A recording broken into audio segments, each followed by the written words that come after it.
last week when we discussed dividend irrelevance. You see something different that really differs in some fundamental way from leverage decision, leverage irrelevance? Nothing. Right? Nothing. Nothing major. Just some details on ceteris paribus assumptions, and that's all. Okay. So, same here. We have discussed implication of personal taxes on leverage irrelevance, right? What about implication of personal taxes on dividend irrelevance? If we want to start, let's start from what we know. We know that there are two tax rates. Yeah? Income tax rate and capital gain tax rate. Yeah. And in general, I would say in most countries in the world, of course in the US, personal tax rate on income, right, I think it's larger or smaller than the capital gain tax rate in general. It is larger, okay, than the tax rate, personal tax rate on capital gain. Okay? Other things constant. What does this mean?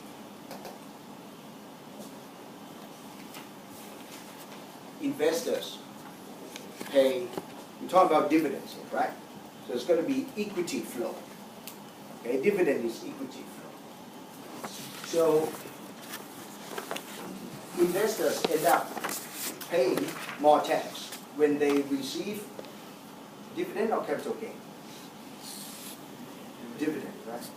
So in this case, when this is the case, when we have this inequality, right, in this direction, inequality in this direction, investors prefer capital gain. Yeah? Would prefer capital gain. So the prediction is that firms should distribute cash back to the shareholders in the form of capital gain. Right? This could be buybacks, right? Or stock dividends. But of course, as we discuss later on, this afternoon, the choice would be buyback or repurchase rather than stock dividend. Okay. Yeah, it would lead towards saying that. What if we have this? Other things constant. Other things constant. Should investors prefer capital gain or cash dividend? They're better off with cash dividend, right? Nice and clear. Okay. So, of course, they would value payers more highly than non-payers, or paying dividend-paying stock, okay, more highly than non-dividend-paying stocks with respect to tax. This is the effect of tax. Nice and clear here, right? Because tax is wealth transferred to government. Okay, extraction, wealth extraction, or I don't want to use the term expropriation, but tax in time, right? Local time. A bit of time. I was going to call Tauhid, but no, that's my friend. Tauhid is my friend. He's much older than you are. But back several years ago, he looked about the same age as you, but now he won't look the same age. Okay, what was I going to say? What was I going to say? Jesus Christ, it slipped my mind. What was I saying? What was I saying?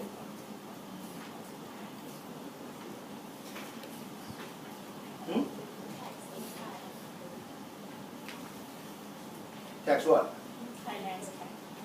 Yeah, and? such as this. And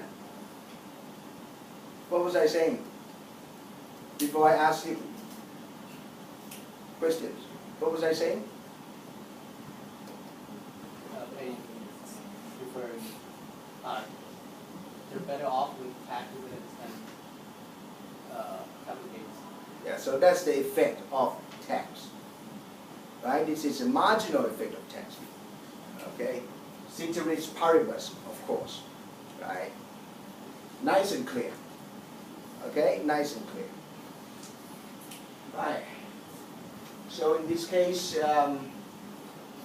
investors took, so basically the effect of tax, implication of tax in this case is that if you hold other things constant, okay, control, let's imagine regressions, yeah, imagine regression and control variables.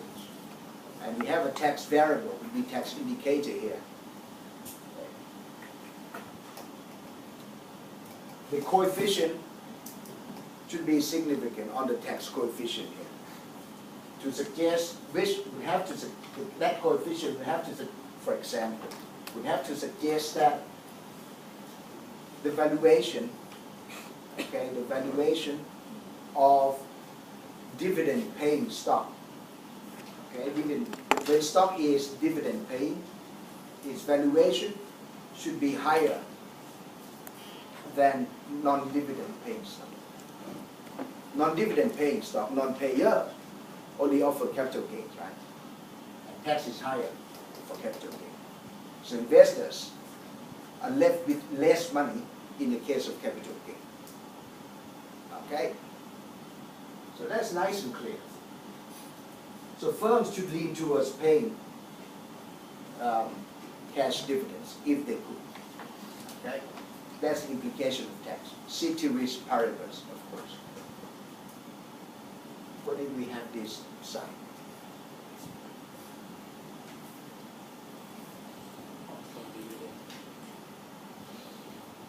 Also dividend already received, but capital gain may be reduced or fluctuate during time. Okay, okay, fair enough.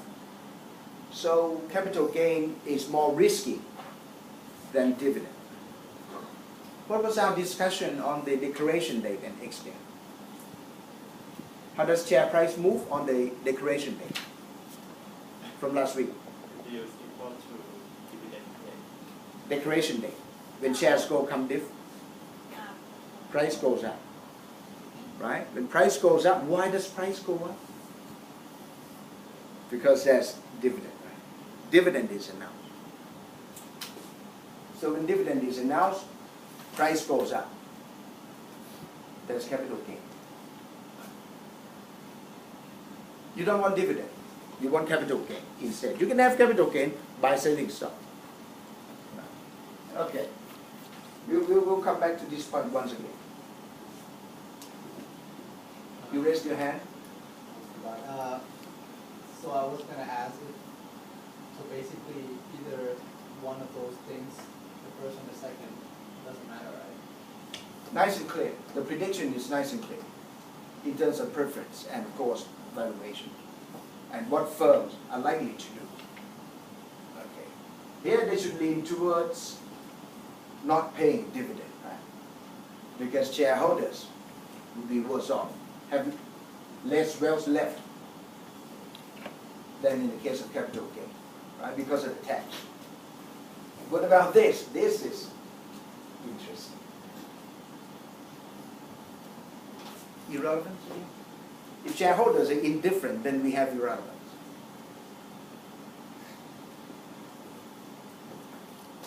Sounds that way.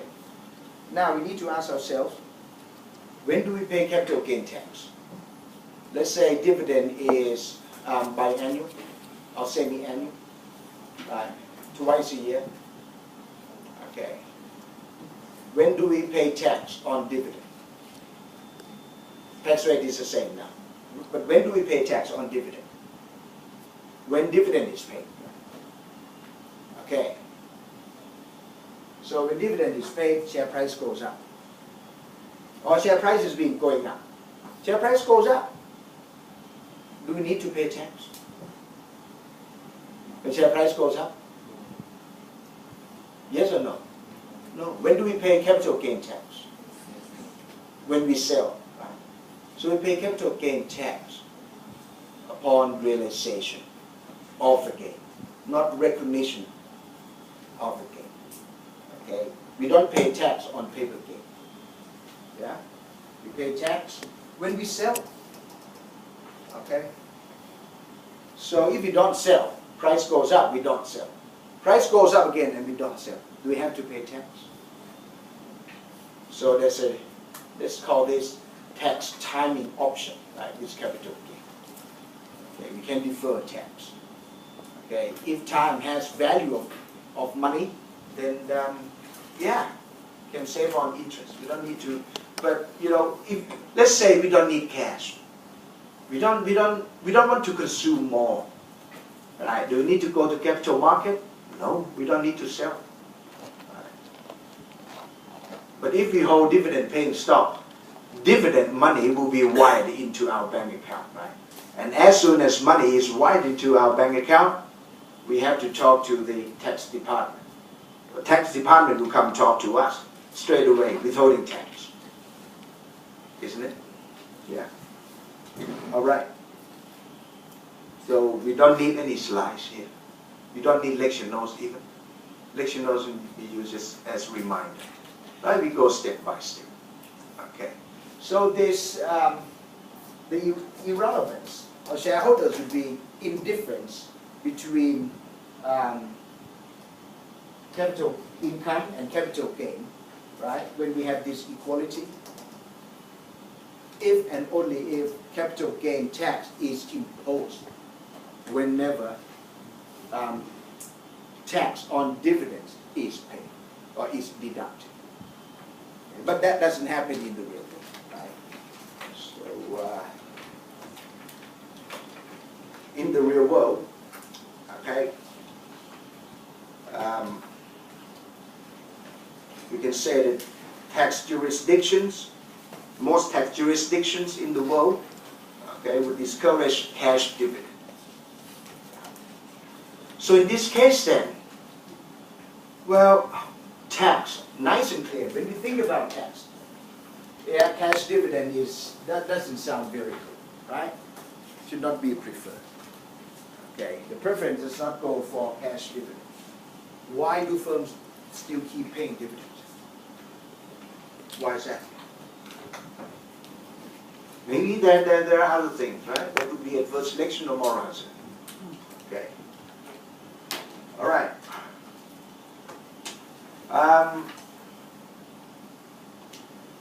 In the US, definitely, existence of personal taxes have been documented to explain the disappearing pattern of cash dividend. Okay, people seek to use tax explanation to explain the disappearance, and there's been some success there. Okay. But then again, why did the disappearance not occur earlier? Maybe there's been change in tax, personal tax regime in the US. Okay, perhaps. What about in Thailand? There's no capital gain tax. Right? That's tax on dividend. And firms, a lot of firms pay dividends. Why is that? Maybe there are other factors beyond tax factors, right? That would help us academics, let's say, to understand why firms pay dividends. Why is dividend important to investors, such that investors demand dividend, even when they end up paying higher tax on dividend. Okay, so from managers or firms' perspective, it is important to understand investors' demand. Okay, basically why investors demand dividend. Okay. Now let's carry on.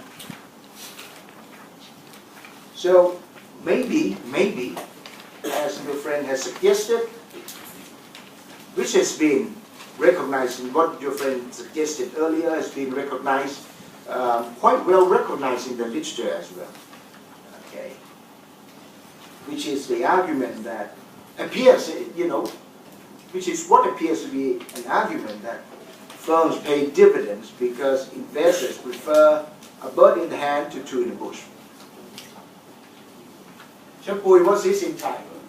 A bird in the hand. Translate this to Thai. In Thai. It's basically reassurance or the less volatile payment of dividends would be preferred. Yeah, but this is a proverb. It's a proverb. A bird in hand rather have a bird in hand to two in the bush. Sahin, what's it in Thai? You've been learning Thai. Right? Good value for your money, this program. You learn not just finance, but Thai proverb. It essentially means that instead of, they would have it within themselves, instead of Safe. around them, Yeah. or like in their house. Yeah, but in Thai. There'll be a special exam question for you. Not he mutu. Sorry? Not he mutu. No? Yeah. Okay, no. Yeah, but it's not the correct translation. You look at What is it?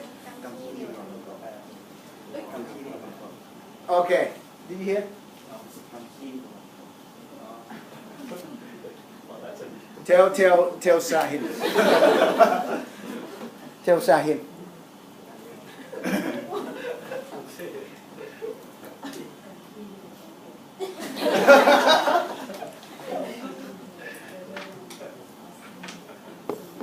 So in reality, which one would you want to come? I would come the latter one, not the first one. But you all know what I mean, right?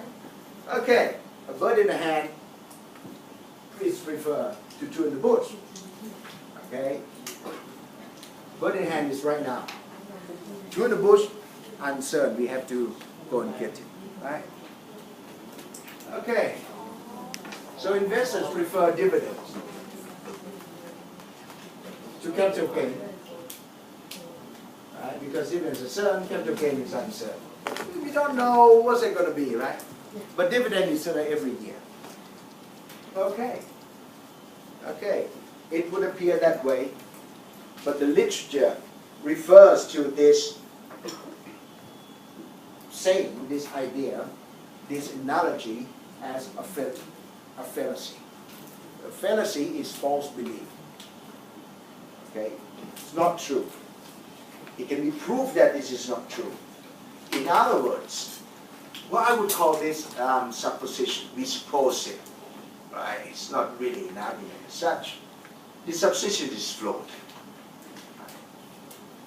The literature will suggest this, or has suggested, right? Suggests this. Well, the choice is not between dividends today and uncertain capital gain tomorrow or in the future. If we want to make a comparison, it would have to be today and today, right? Not to return being received today, which is dividend.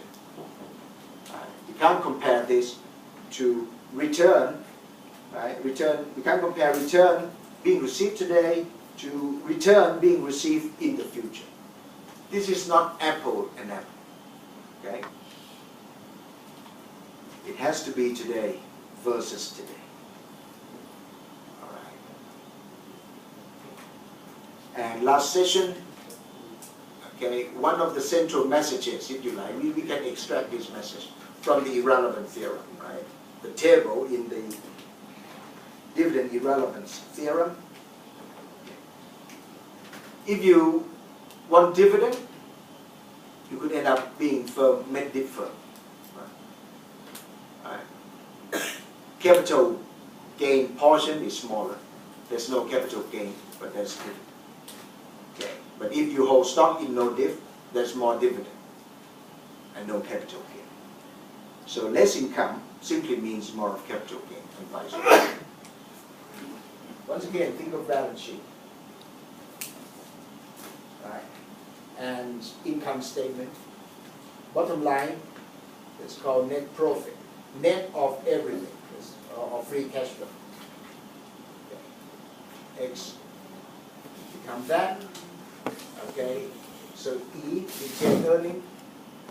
Okay. Become, in this case, if there's no dividend, it would be E plus XXX. Right? Okay. There'll be capital gain. But if dividend is certain, right, dividend goes out, there'll be no capital gain. If you want dividend, there'll be no capital gain. Okay. If you don't get dividend, there'll be capital gain. All right. So on the declaration date, okay, when dividends are now for the first time for this period, if dividend is paid once a year, right? For this year, let's suppose somewhere in March. Okay, declaration date, hey, the firm will pay the same dividend as last year. Price goes up. Okay, and once the firm has already paid the dividend, such that from this point onwards, dividends become uncertain again. We have to wait. Right, price drop back to the previous level. Okay. So if you want dividend, just hold the stock, hold the shares, okay, through the X day. You get the dividend. Dividend is certain. But I would say the capital gain is certain as well. I sell the stock before the X day, I will get capital gain. Yeah. Okay. Right. Okay. So if we compare dividends and capital gain, cash dividends of course, and capital gain at some point in time in the future, at time t, let's say, we will see that the decision to pay dividend or whether or not there will be capital gain will depends on there being cash flow. Right? And this probability will be the same.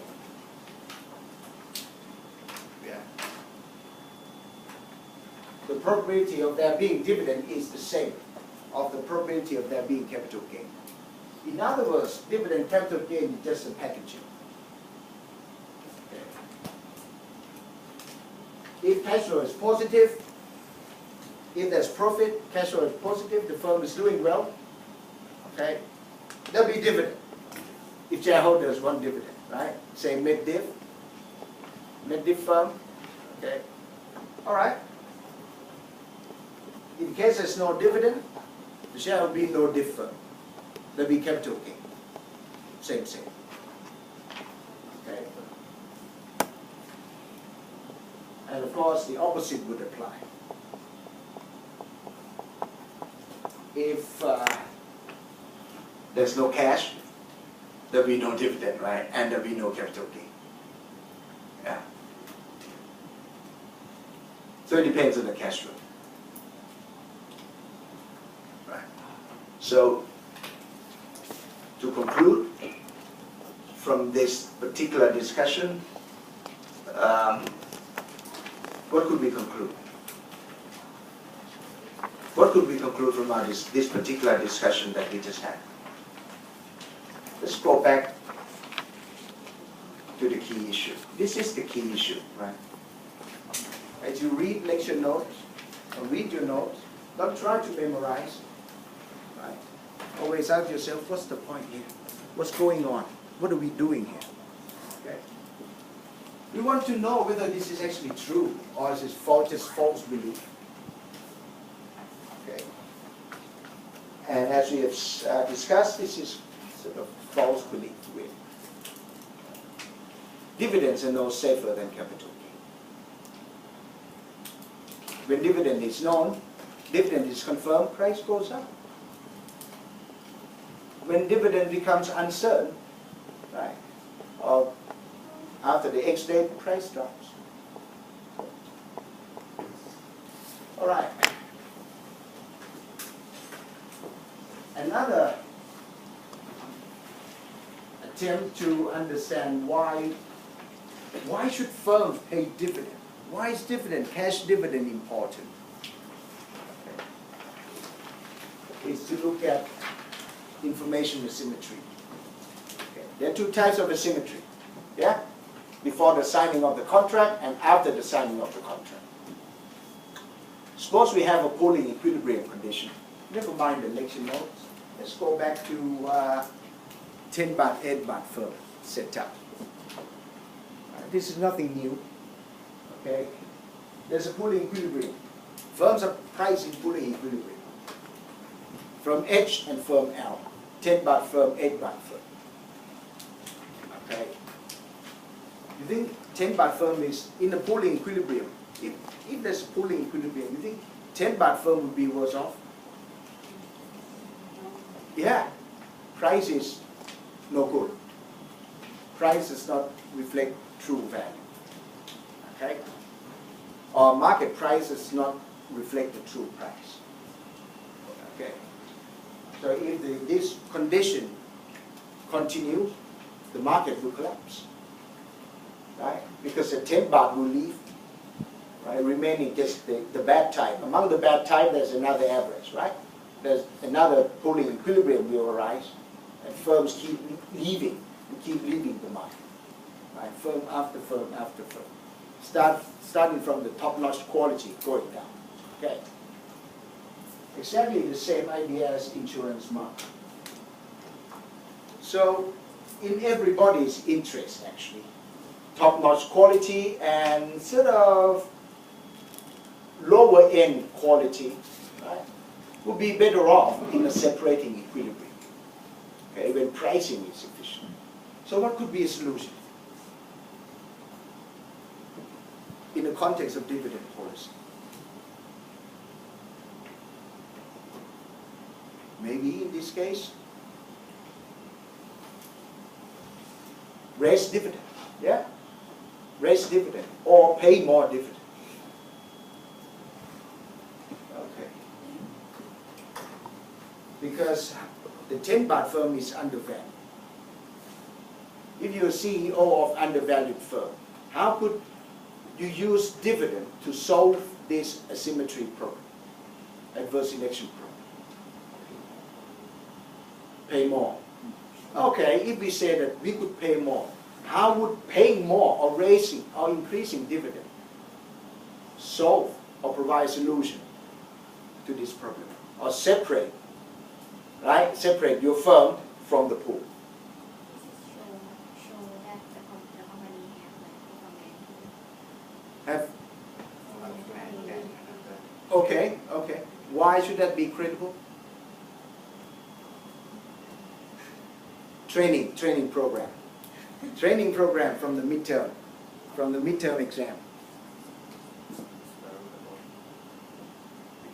when you have a more dividend, you can get level and the value of signal. Yeah, why is that signal credible? If I increase dividend, why should you believe that? Why should my decision or action here, right, give you a credible signal or message, credible message to you that, look, I don't belong to that pool of 9 baht firm. I'm worth 10 baht. It is costly, right? Okay, it is costly, step by step. Why is training certificate, transcript, credible? Why is grade from the courses that I teach credible? Why are the grades from several courses on the transcript from July employers don't look at? They look at the courses, certain courses. Why is that? From some courses, well, you get a C+, that's fine. You'll be good working horse. C+, most definitely, they will take it. Some big banks would definitely take it. Good working horse. Okay, if you get a B+ or an A, they'll tell you and they try to keep you. That's the feedback that I get for some courses. Some other courses they don't even look on July transcript. So it's the same as training, right? Spence, 1973 model. Okay. If you go, let's say, training program, let's assume a training program, once again, does not improve your skills. Right? So you just have to go through to show your muscle, to show that you're strong enough to survive the program. Right? Once you get certificate, good enough to survive the program. Okay, good, that's a certification. Does it cost, is that costly? It costs you in terms of money, time, and emotion. Get emotionally damaged, right? Especially if you do your special project, your SP with some faculty, right? With the name start with M and end with L. Fill in the gap. Get a lot of emotional damage. Right? Sometimes it's students send, yes, well, send me, yeah, please read. 20 minutes later, I bounce it back. I said I can't read. It's not human language. Rewrite. What's wrong? I don't know, but I can't read. Go back. They know. They haven't even proofread the thing. Right? Send it to me for me to read. Try to get me to correct. Right? And just incorporate the corrections into the draft and say, hey, look, this improved. It's my work. It's not your work. So in this case, I would say the degree should be mine, not yours, not the students. Okay, coming back here. Dividend increase is costly. What's the cost?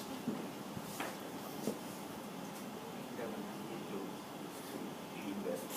If you want, you approach that you should do no cash, but you pay dividend. Okay, instead of being able to reinvest, right? Are we required to reinvest? Are firms required? Must firms reinvest? What if firms don't reinvest? What happened to firms? Do banks reinvest? Banks in the SCB? You what? You said you RM, you risk management? You Relationship manager. huh? Relationship manager. What's that? RM. It's risk management. No.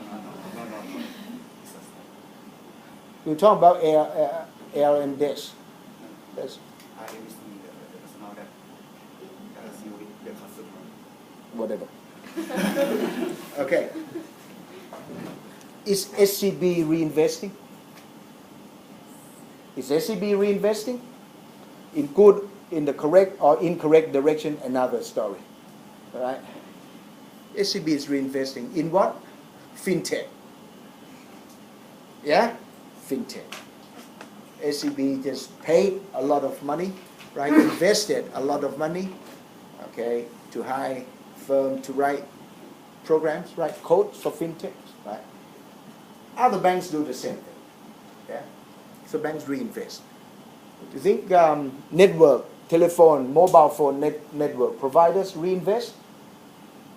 So must firms reinvest? Yes. So instead of reinvesting, right, spending money on the reinvestment, firms pay that money in, right, in the form of dividends. Spend that amount of money on dividends, cash dividends. What would happen to firms? Die. Eventually they will die. They'll be underinvesting, right? Is underinvesting expensive to firms? Yes. To managers as well. Because firms go down, managers go down as well. Okay. Any other cost? In this case then, I've raised dividend. So I cut dividend back. I can reinvest. No problem then. Yeah, in this case. But then the problem, there'll be another problem. Would you not ask firms then at the annual general meeting, why did you raise dividend in the first place? What you're trying to do. So obviously, you raise dividend, but that's just one off because actually, the firm does not have enough money to sustain the dividend increase, right? That's why it has to cut dividend back in order to reinvest. Yeah? So the firm is not that good then. Is this a positive or negative message? Negative. It's not. It doesn't sound very good, right? Okay. The firm could say, no problem. I will just issue equity. I keep the higher dividend, right? Keep it intact. And raise equity. Dividend is equity flow, right? So let's keep the type of flow constant, type of security is constant in this case. So raise equity. No problem then. We can reinvest. Any cost? No cost. Underpricing. From which model? That's right. That's right. From picking order theory implies that there would be a big price drop. Okay. So there'll be cost. Right? So we have the cost now. What about the benefit? What's the benefit? Getting out of the pooling equilibrium. Yeah? So improvement in share price, basically. Okay, fine. Now, which type of firm would expect that this cost, the cost that we've just discussed, right, coming from three alternative sources here, right? Cut dividend back to previous level, right? Forgo investment or to underinvest, and equity issuance, right? Which is expensive. Okay. So this, let's say there'll be cost. Okay, in aggregate, for which type of firm, 10 baht firm or 8 baht firm, good quality or bad quality firm, that this cost is expensive. This cost is large. Good or bad? Good. Good type, the cost will be high. Bad type, the cost is low. No. What's the boy band? The name of that boy band? Casanova. Gets whatever. Yeah, they always puts a mask on. Yeah. Good type or bad type? For which the cost is low. Good type or bad type to which the cost is high. This the cost that we just discussed. It depends on how we model the cost, right? Is the cost certain or uncertain? The cost. Let's go back to the training program. The cost of the training program, let's say, is constant, right? Everybody who goes through the training program have to pay the fees, right?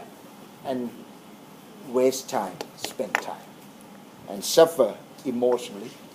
So this is cost. Okay? What about the benefit? Good type or bad type? For which the benefit from going through the training program will be high. Good type. Why is that? How would you model the benefit? If you go through a training program, you get a job. Right? If you make it through the training program, you get a job. If you don't make it through a training program, you don't get a job. So let's say the benefit is the pay, or salary, or wage. Okay? Expected wage, expected benefit.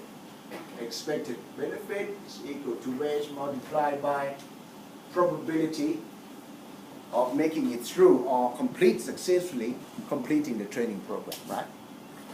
This is on the benefit side in that example. So apply this idea to the cost. The cost that we just discussed, it said, let's hold cost constant. Right. Then in this case then,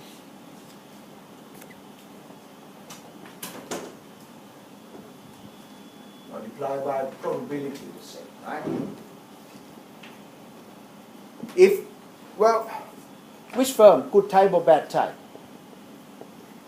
Okay, they would be more likely, or they would be likely to have to cut dividend back after having raised dividend, holding constant the other two sources.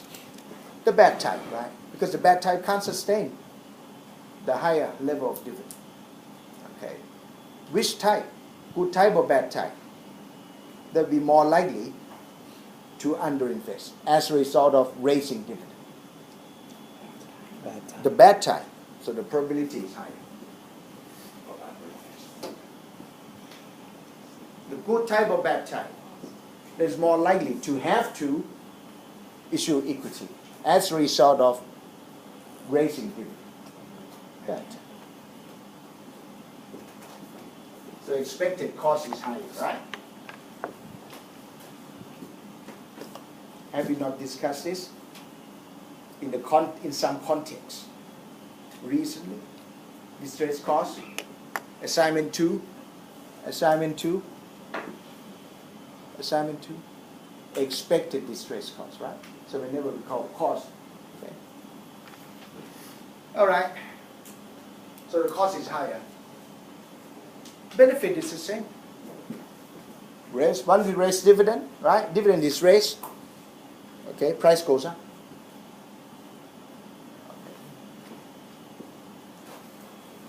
Isn't that the same, exactly the same mechanism?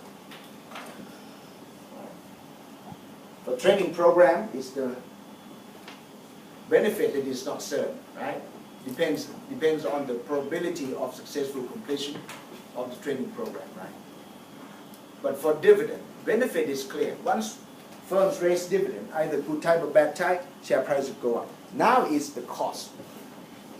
So it's the cost that makes dividend increase credible signal. Okay, it's a commitment. Now we need to ask another step. We need to, well, is a dividend increase voluntary or compulsory? If a dividend increase is compulsory, right? Let's say the law requires firm to increase dividend every 5 years, or every 8 years or 10 years, PTT, you get a pay raise, position will move up, regardless of performance. You stuck for, yeah, I think so. Yeah, you stuck the same position, you get, right?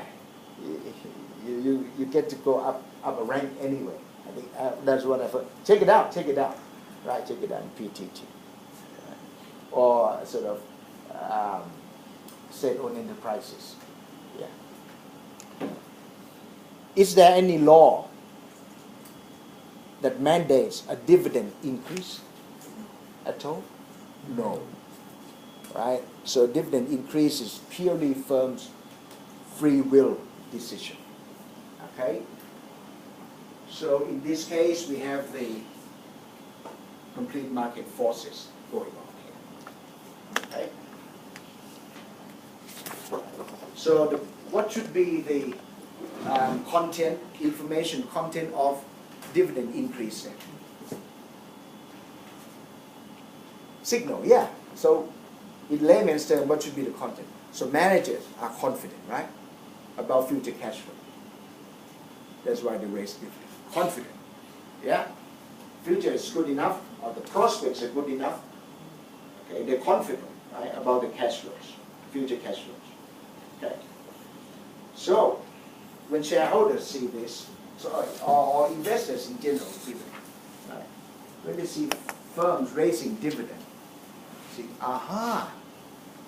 So managers are confident, right, and about future cash flows. Okay, so we should revise, right? They put their money where their mouth is, because we know that if they don't have enough cash, they won't be able to sustain the dividend, or they have to bring cash in, or something has got to give, which is costly. Okay, so basically, you know, in general, we can take a dividend increase to signal a firm's commitment to maintain, right, to maintain the higher level of dividend. Right. And if firms try to maintain it, but actually the firms can't maintain it, the cost would be big. Right? So it's going to be that the cost is low. Expected cost is low. The probability of having to cut dividend back or underinvesting or having to issue equity is small. Right? That's why they decide to increase dividend. Okay, they are, let's say, they have enough resources, right? The cash flows are good enough. Okay. The bad type cannot do the same thing. Okay? Right. This is how the mechanism through which a payout increase is positive and credible signal that the firm is of good quality. Okay. From a pool, in the pool equilibrium, 9 baht. Wow, very nice. Oh, this firm, Chapui Limited, has raised dividend, so I reassess future cash flows of Chapui Limited, right? And reassess my valuation of the firm. Of course, upwards, rationally. All right. What if firm cuts dividend? Pretty much the same thing happens. Yeah? The market will react negatively because it is a negative signal. Okay? But the effect is not symmetric. The effects of dividend increase and dividend decrease are not symmetric. Okay? In other words, for the same size of the change, right? Same size, let's say increase by 2 baht or increase by 2% or decrease by 2% of dividend. Right? The market reaction to the increase will be smaller than the market reaction to the decrease. Or the market reaction to the dividend cut, right, is generally very big, much bigger than the dividend increase. Why is that? The market is inefficient in this case? Is the market inefficient? Some people would say that. The market got to be inefficient. Because when we calculate volatility, upside is the same as downside, right? For standard deviation. Variance, because we square. Yeah? So, the market reaction should be, rationally, a lot of people would say, market reaction should be of the same size. Okay. Of course, the reaction is positive for dividend increase, and market reaction is negative for dividend cut. But evidence from studies after studies after studies actually show that the market reaction to dividend cut is much larger than dividend increase. So people interpret this as, well, look, when firm cut dividend, they cut dividend when no other choice. There's no other choice left. They're in a cash flow crisis.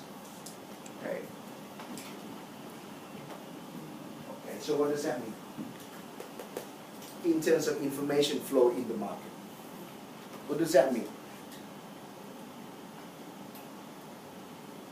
Do firms release good news, right, to the same extent or in the same fashion, either in terms of how much, the amount of news that firms release, information that firms release, and the timing of the release? The same between good news and bad news? The same? No. No. Okay.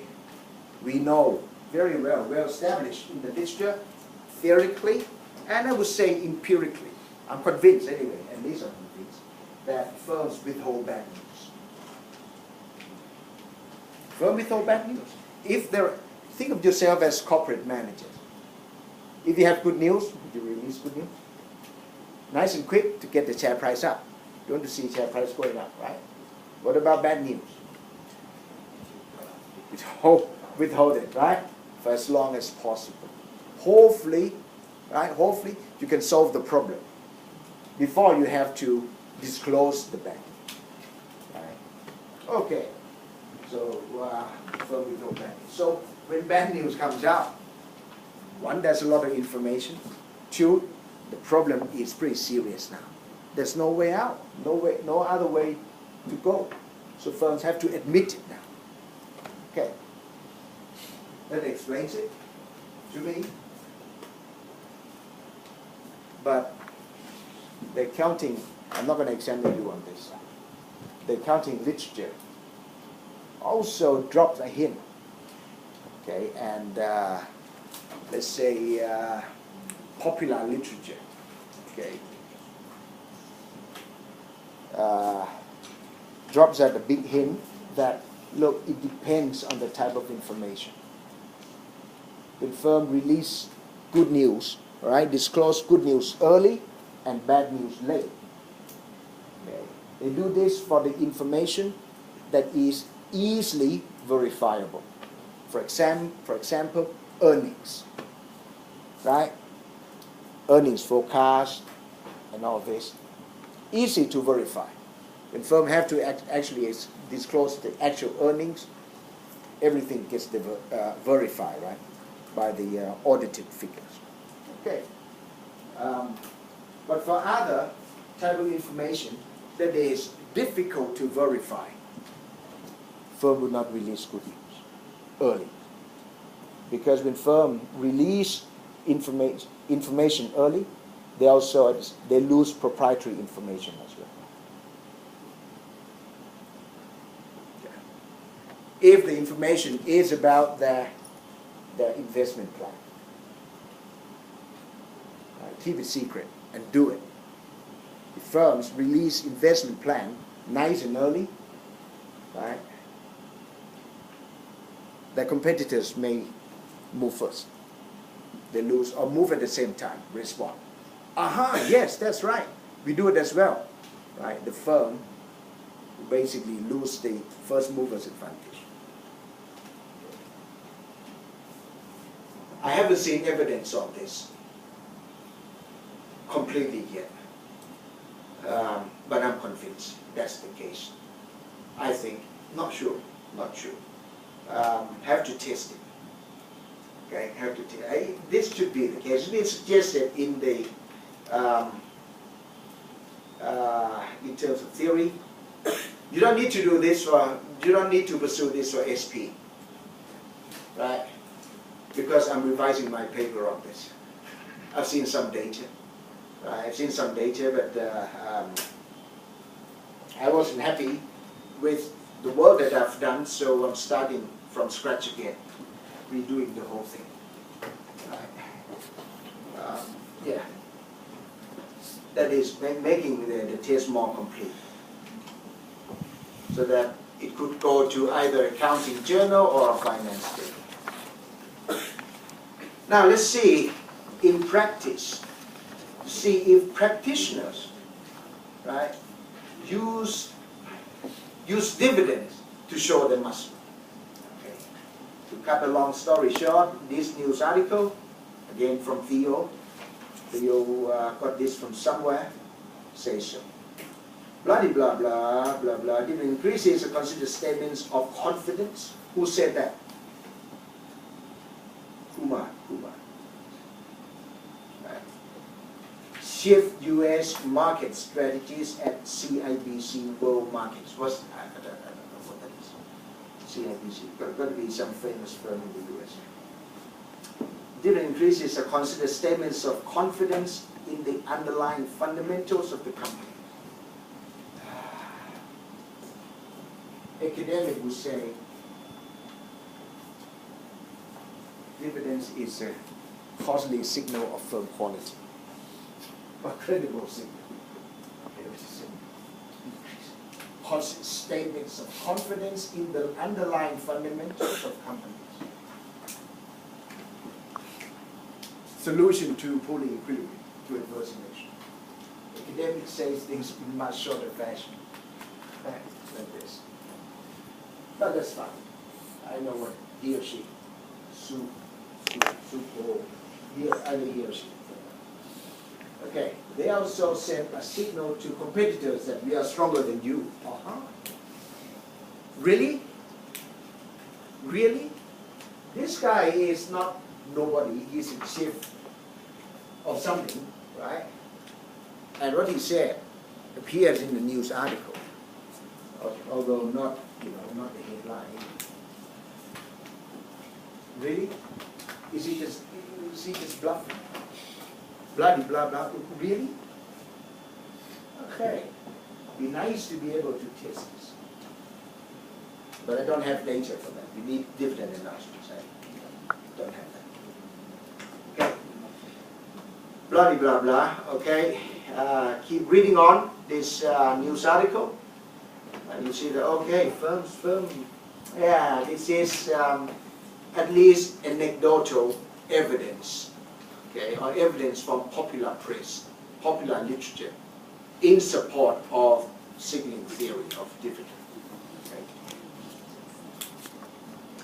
All right, so investors basically learn about the firm's future prospects, firm prospects of future cash flows from dividend decision to change dividend. Okay. Now let's take a look at this example, which is very nice. This question was motivated by Theo's comment on my paper when he discussed one of my papers, earlier papers, and Theo said, "I don't buy your hypothesis, Manako," in the conference. Basically, he killed my paper. Which I'm glad. I was really happy to get that comment. Getting this comment from Theo is a million times better from getting a paper killed by the editor or referee. Okay. As investors are outsiders, talking about adverse selection, we are outsiders. Investors in general, would we expect high growth firms to pay dividends? What is high growth stock in Thailand? After you. It's after you still growth stock. After you. Right over the dessert place? Yeah. Not just this third place. Is you can call it ร้านน้ำแข็งใส น้ำแข็งใส tell him ice. I think I was going to say 7-Eleven, but Swensen call this bingsu. Yeah. Just used to a big pile of that and syrup used to cost $1 outside of my primary school fence. Not very clean. Yeah, we used to go for that every afternoon after school, and we were fine. We didn't get sick. Mind you, my primary school was a temple school next to a temple. Okay. High growth, after you, after me, after whatever. It's not just high growth. After dark, after morning, after whatever. Pay dividend. All of a sudden initiates dividend. Or pay dividend for the first time. How would we feel? When we assign PE to whatever stock, a very high PE of let's say 18. PE of 18, what does that mean, PE of 18? It takes 18 years, right, to get money back, yeah? Never mind discounting, yeah? It's 18 years. So there's expectation that the E will grow very fast, right? Are you going to wait 18 years? Where would you be 18 years? Oh, I'm still young. You agree? Yeah. I haven't finished writing the exam questions. Do you agree?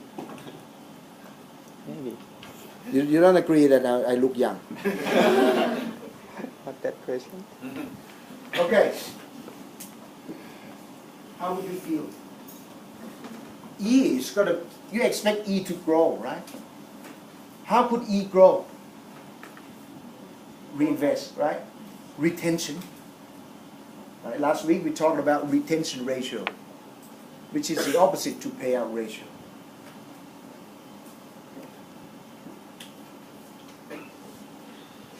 So for high growth firms, for which we expect to reinvest a lot, expect E to grow a lot, and we observe for this firm a dividend increase.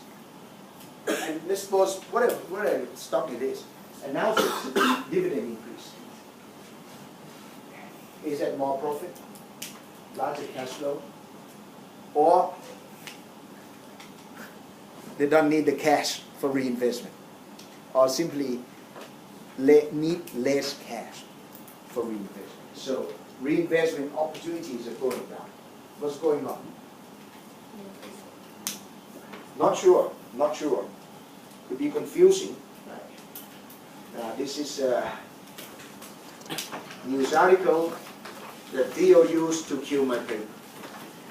So I asked him for this news article as well, which is nice. Compaq was a growth stock years ago. Okay, so Compaq decided one day, October 17, 1997, to pay dividend for the first time. Pay first dividend. This is called dividend initiation. So when firms cut dividend from something down to zero, that's not, you don't call that dividend cut, say omission. They omit dividends, right? Cut to zero. Okay. Just some jargons in the literature. Okay.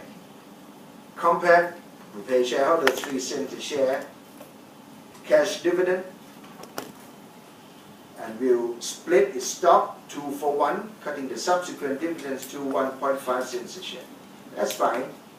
Maybe they were thinking about 1.5 cents a share, but thought, well, pay a bit more, so cut 2 for 1, right? And dividend does not drop, so in aggregate, dividend doubles. You could look at it that way. Okay.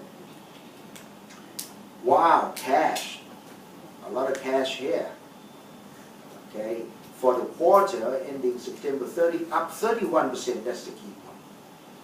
Okay, profits the quarter were in the $500 million or 71 cents a share, up 54% from last year. So a lot more high, right? A lot of performance improvement. A lot more cash coming in. Okay, blah, blah, blah, blah, blah, blah. Right? So that left Compaq wallowing in cash. 6 billion of it, up 83% from last year. That's a cash position. So Mason, right, the top guy, or top lady, or top girl in Compaq said, we're taking money in faster than we pay our bills. That sounds really cool. Oh, he is. He said the company is now giving some of it back, this cash back to shareholders with the new quarterly dividend. Okay, so you have cash left. You don't need to keep cash then. What does that mean? Anyway, so he didn't say anything about that, Mason.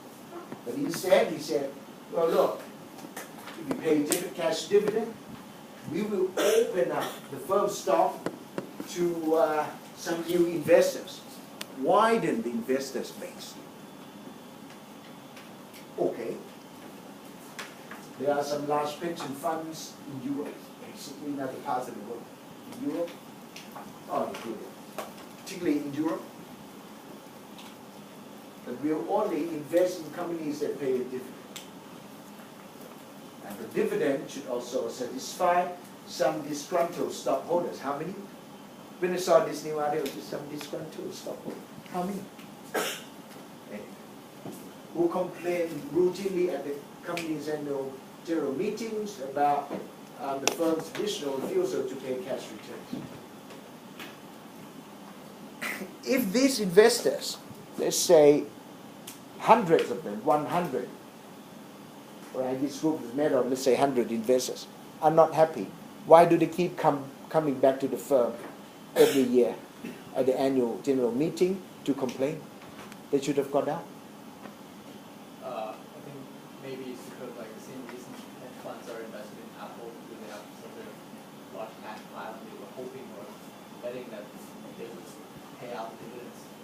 sometime in the future, that would be we're doing. Who? You're talking about who? We're talking about This is kind the of same stockholders? case. Yeah, same case. There's a lot of hedge funds who complain that Apple doesn't pay out, and they're still invested in Apple, which is mainly because they're hoping that they will pay out these $200 But they billion. can get out? They can, but it's the thing is also having so much cash and not paying dividends is also a value added to the share price. So in this case, why should I care about this hedge fund pension fund? Well, the manager shouldn't, but it's just that to answer the questions why they are invested, it's basically because they are hoping that someday they will pay out. That's why they're still staying, right? Yeah. So don't complain in this case. Don't complain. If you're unhappy, you're free to go. I don't care. This is the point where I don't care about share price. I've got the cash. I know what I'm going to do. I know what I'm doing. I don't care about share price. Should I care about share price? Well, I care about share price. What about pension funds now?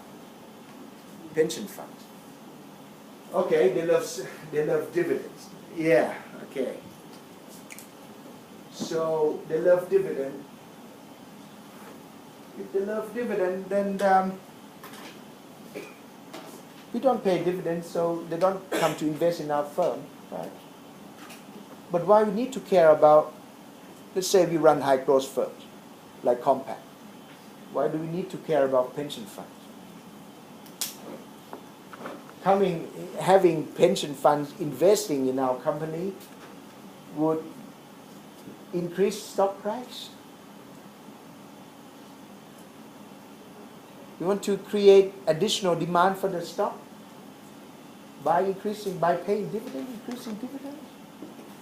I'm not sure if there's empirical research on this, but I think from what I understand is basically when you have these large funds or index funds invested in your stock, the volatility of your stock price go lower. That would be one of the benefits. Why is that? Because they're not traders. I mean, these number one index funds, they don't trade, as in they don't trade on news. But how do they trade? Based on quants, basically. Based on Quants, basically. they track index. Yeah, so Okay. basically, the stock price then reflects fundamentals and less on sentiment, because these funds, hedge funds, not hedge funds, pension funds and index funds, they invest or they rebalance their holding based on pure fundamentals and income, market cap or whichever. Okay. So actual information about the fundamentals of the firm. Let's say for our sector, fundamental is the news, information is bad. A decline is expected, right, for our firm. What do you think the index fund would do to our firm? Unless They would dump the stock, index fund would get rid of our stock from their portfolio. no. Yes, because if a decline is expected for our industry, Oh yeah, okay. right, the weight would go down. They have to rebalance. Right, they increase the weights on other industries. So in this case, they would simply dump our stocks. So this is no different from what other investors would do. Okay. And we know that institutions rebalance their portfolio. Okay, and when they sell, they sell. All right? When they get out, they simply get out. Okay. So when it comes to this, yeah, okay. So when pension funds invest in payers, okay, let's say when they hold stocks, when they hold dividend paying stocks, why do they hold dividend paying stocks? Because the stock pay predictable dividends, right? And how could firms pay predictable dividends? What type of firms that could pay predictable dividends? Mature firms. Okay. Mature firms. So when you hear this, some large pension funds, you don't have, is your stock thinly traded? I don't think Compact was thinly traded. There was good trading. No problem in terms of liquidity, stock liquidity. No problem. Now, when I heard this disgruntled shareholders who routinely complain, if they're unhappy, why stay? Why stay? How many investors? You get a handful of 10 investors being, retired people, nothing to stay at home, always look for events to get out of home and say something. They complain, of course, right? The management will appear on the stage at the annual general meeting, have to be polite and listen. Here we go. Next year they come again.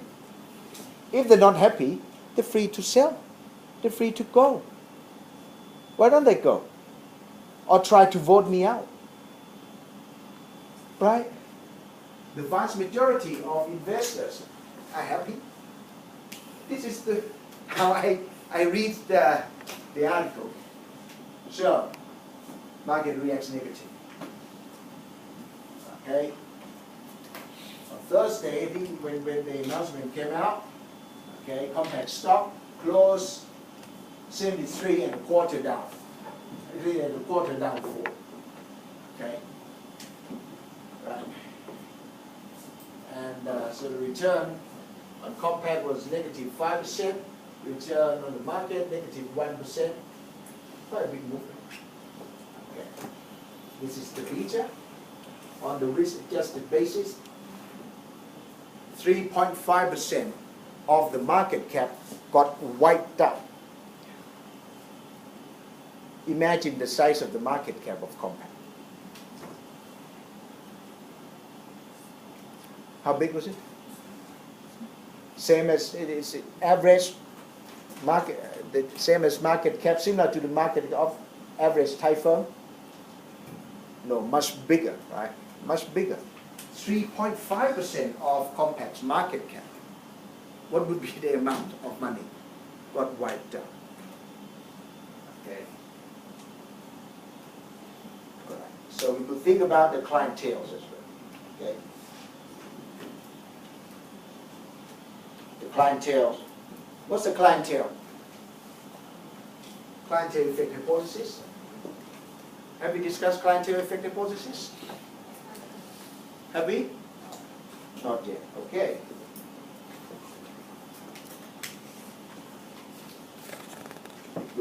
We'll take a break now. Then we come back.